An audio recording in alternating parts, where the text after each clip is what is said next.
Hey, what's going on everyone? Matthew from TheRightTrader.com back today with another daily crypto update. Today we're going to go over our normal schedule. We're also going to talk about several news pieces which are pretty important right now. Coinbase just announced some major news. There's a lot of Neo FUD that's going around that I wanted to address. And Walton Chain also announced a very big partnership which pushed its prices higher today. So what's going on with the general market right now? We can see that cryptos did pull back over the past 24 hours. We're now seeing a slight recovery. I'm going to go over everything, of course, in our normal technical analysis schedule in just a second. But as you can see, definitely took a little bit of a hit. Couple are starting to recover. Neo is recovering after the founder addressed the FUD that was going around. A slight recovery for now, but a recovery nonetheless. And Walton Chain is the big mover here today after the recent news, up about 20% over the past 24 hours. So definitely making some moves here for Walton Chain.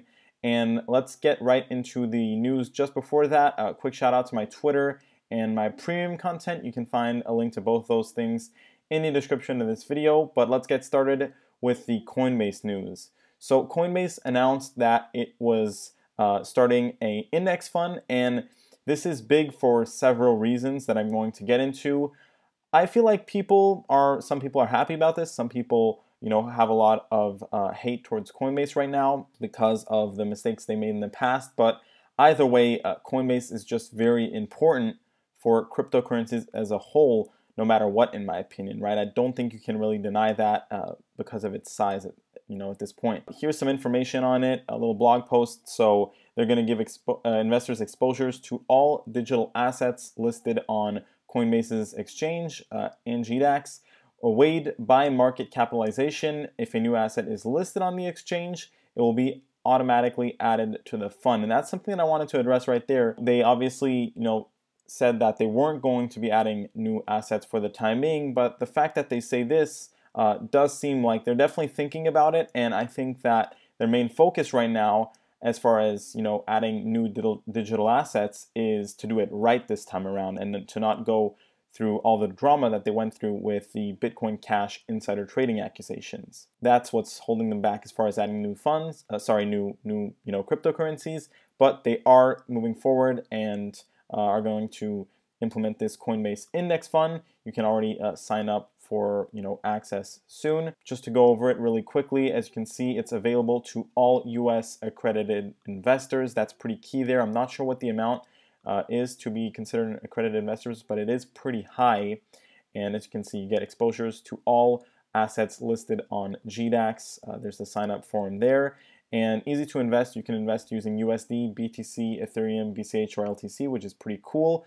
Minimum investment size of $10,000. And there's no performance fee. However, there is a 2% annual management fee. There's some more details here about all of that. And as you can see, here's the current allocation.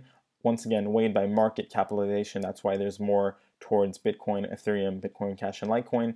But this will change as the supply of the cryptocurrencies change, and as the market capitalization, especially of those cryptocurrencies, shifts around. So investor qualifications, US resident accredited investors.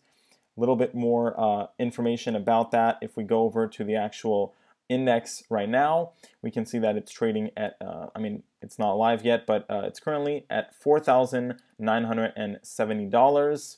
And once again, just a little bit more information about all of that lower at the page. Just to touch up on this finally, this is what we need to see as far as getting more big money into cryptocurrency. Really, we want to see the market mature overall to avoid seeing these crazy swings and drama that we're currently seeing, because this type of index fund is definitely the type of thing to attract some bigger money, which Coinbase has been targeting more and more. It just brings a lot of more long-term holders into the marketplace, which will slow down the crazy fluctuations that we've been seeing in the cryptocurrency marketplace, while still making it grow at the same time, which is really what we want to see, right? And over the past, we've been doing very good. Now let's go over to the Walton Chain partnership, which is with the Smart City founders and Alibaba Cloud.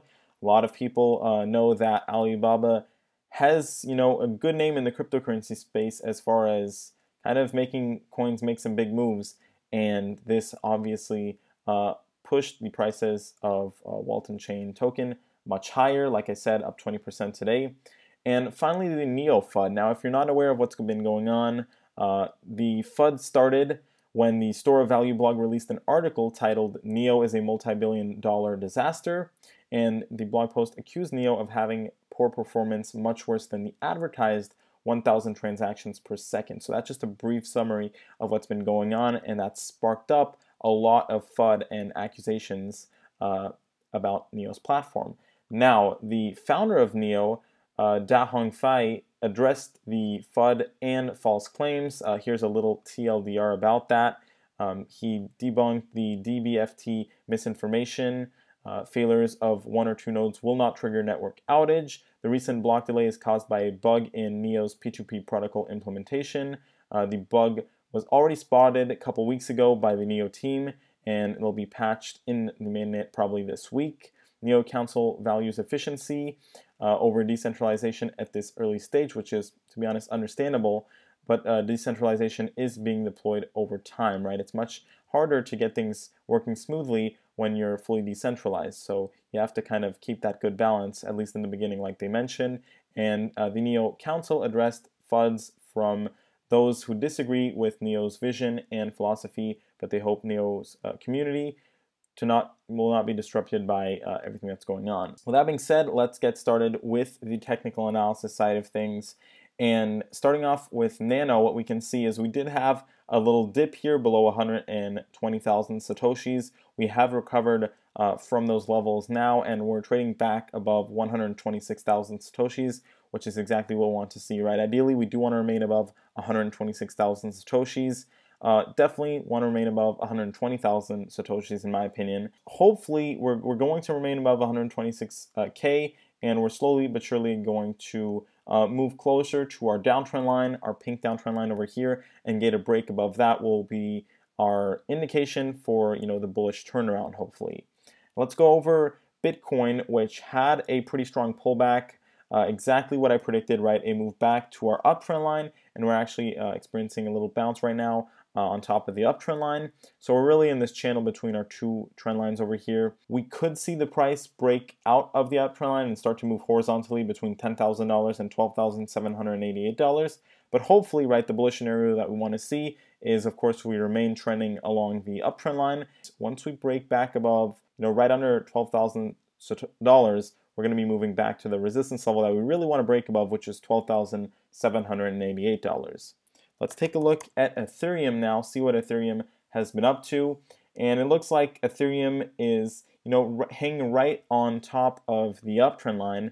We definitely don't want to see a move below that, because that means that we will break towards the downside of our symmetrical triangle formation, and that usually sets the trend for what's to happen next. So at least a move to $764 at that point would be likely, potentially a move below that. And indicators still pretty flat, so we will still have to see what's going to happen here, but we're really at the brink of breaking out of the uptrend line, which is not the best sign, but it hasn't fully happened yet. So, within the next day or two, we'll really know where Ethereum will be heading, and that'll also give us a good clue to what the market will probably do next. Litecoin trying to get a little bounce here, still downtrending until we get out of the downtrend line. Probably going to be a lot of pressure towards the downside. Indicators are also starting to take a bit of a hit here, which probably means that we're going to see at least a bit more of a pullback until we start to see any kind of significant bounce. For Ripple, we can see that we're right on top of the uptrend line. Once again, we want to try to remain above that. Definitely want to remain above 84 cents, because that's really our last support level, I'd say, before we're going to start moving back lower towards 65 cents or 50 cents. So cryptocurrency is kind of on the edge right now, I'm not going to lie. Let's go over to NEO, see what NEO has been up to, and let's take a look. So NEO is currently experiencing a bounce. It's coming towards the end of this little triangle formation that it's been in. And right now we're still not breaking above the blue downtrend line, which is what we want to break back above to hopefully, start climbing back towards $140. For now, though, we do seem to be finding some support here. Ideally, right, we don't want to break below $100. We're really trading now in this range between $100 and $140. hopefully going to break out of this downtrend, but it hasn't happened just yet. So we have to wait for confirmation for that to happen. Let's go over to Stellar now, see what Stellar has been up to. Definitely been struggling a little bit.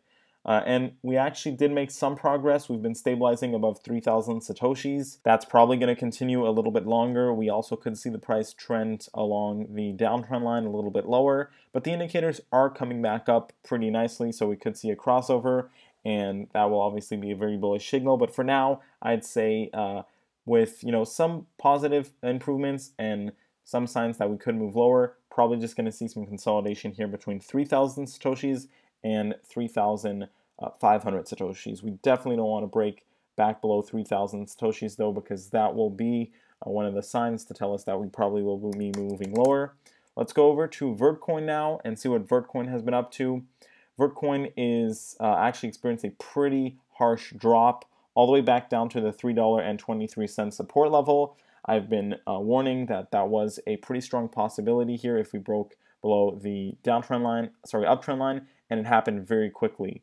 Now we did get a bounce, and we're back above $3.23. So we want to try to remain above that. But for now, we're going to be on the edge of that, and we're really in this range between the previous uptrend line, what we were trading at back above, and the $3.23 support level, which we definitely don't want to start moving below that. Let's take a look at Lisk and see if Lisk has been able to hold up over the past couple days. Now, we actually dropped below $17.46. That was our bearish indicator, and now the next support level is where we're going to have some support at the previous downtrend line, but could definitely see a move back to $12.50 at this point.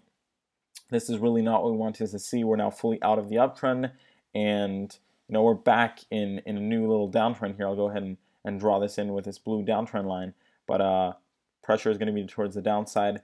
Could see a move relatively soon towards $12 again, which is a very significant fall from where we were not that long ago. Let's take a look at Cardno, which has also been really on the edge of a cliff here for the past couple of days, and we're still remaining above that edge, which is at 2,500 Satoshis. Definitely don't want to fall below that, because that could push us quickly towards 2,000 Satoshis, maybe even 1,254,000 Satoshis, and once again, that's a very significant drop from where we're at previously.